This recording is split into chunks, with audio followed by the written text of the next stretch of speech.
Hi everyone, I'm Katherine and I'm a TA at the Young Scientists Program through USC. I used to teach 4th grade at Mack and Norwood Elementary Schools. I hope you're super excited for the lesson today. Today we're going to be learning about stars and constellations. What do you wonder about stars? Perhaps you've asked the question, why are they so small? What are they made of? How many stars are there? Stars are actually very big, but because they are so far away, they look small on Earth. We measure how far away they are in light years. A light year is if a star is shining, it might take 10 years for that beam of light to reach the Earth, and that star would be 10 light years away. For example, if I was standing on a star and I turned a flashlight on and pointed it at Earth, maybe on the day that you were born, perhaps that light wouldn't reach Earth until today or maybe in 2 or 3 years. Therefore, that star would be 6 to 8 light years away. We often think that stars come out at night, but in fact, we see a really big star during the day. The sun is a star that is 150 million kilometers away from Earth. It's so bright because it's the closest star to Earth. Thousands of years ago, people relied on the sun for light and heat. Now, scientists have started to use solar energy to make electricity. There are 100 billion stars in our galaxy. What is a galaxy? Well, a galaxy is a group of stars, planets, and moons nearby each other. It's just an easier way for scientists to group everything in the universe. For example, Earth is in the Milky Way galaxy. However, there are thousands of galaxies and probably ones we don't even know about. How can we tell stars apart? They look pretty similar from Earth. Well, in ancient times, people used to name groups of stars. They named them after animals, objects, and peoples. Stars rarely change position from each other, so even though a star might be to the left one day or more towards the center one day, depending on where you are on Earth, it'll always be surrounded by very similar stars in a very similar pattern. We call these groups and names constellations. Now, let's look at some examples of constellations. Two of the most famous ones are the Big Dipper and the Little Dipper. The Big Dipper is the constellation at the bottom of the screen, and the little one is above it, upside down. When people are outside without a map, they can use the Big Dipper to figure out which way is north. This is super important for people who might be hiking and for sailors who may not be able to use their phones or a compass.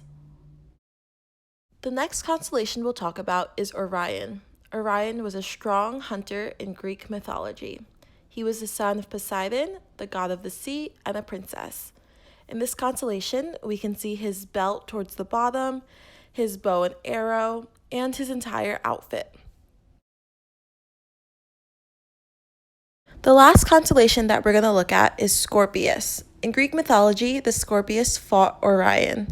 As you can see, the stars are lined up in a way that it looks like the scorpion's tail.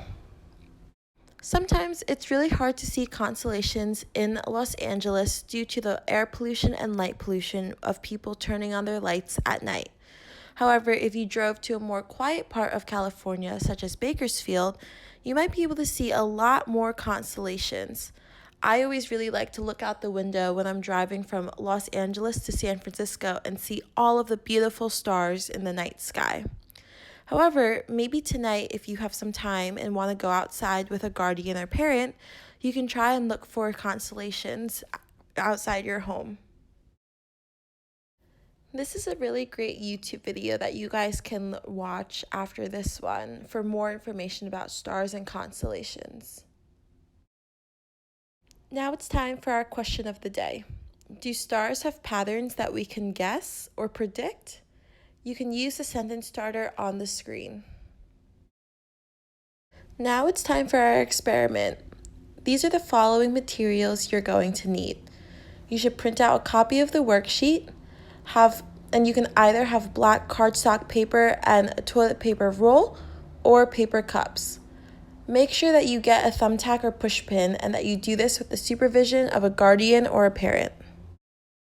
Once you've printed out the worksheet, you can start cutting out the constellations. I chose to cut it out in squares or cards instead of around the circles, just so I could keep the labels of the constellation attached.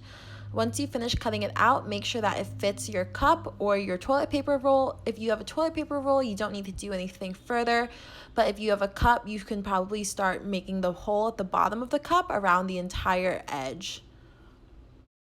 Now I'm going to use a push pin to push holes into the black dots on each constellation. You can use a push pin or a pen or a bigger needle so that the holes are a little bit bigger so light can shine through. Do this with the help of a parent or a guardian so that you don't accidentally poke yourself. Once you've finished all of the constellations, you can grab a flashlight and turn off the lights. Put your paper on one side of the cup and put your flashlight through the bigger side of the cup. You should be able to shine it against the wall and see a constellation. Do you guys recognize which one this one is? You can just hold the paper to the side of the toilet paper roll or the cut cup, but if you have enough of the cups or toilet paper rolls, you can tape it down, which will make it a lot easier for you to change between constellations. As you can see here, I made 16 constellation cups. For our conclusion tonight, we're going to do something a little bit different. Go outside and look outside with a parent or guardian. What star patterns can you see in the sky? Our scientist of the week is Cecilia Payne-Gaposchkin. She was a British astronomer and astrophysicist born in 1900 and passed away in 1979. She studied chemistry, physics, and astronomy at the University of Cambridge before a woman could officially graduate with a degree. In 1925, she was the first person to earn a PhD in astronomy at Harvard University. Her study of stars led her to discover that stars, like the sun, are made up of gases, hydrogen, and helium. At the time, people thought the sun was made up of rock, just like the Earth.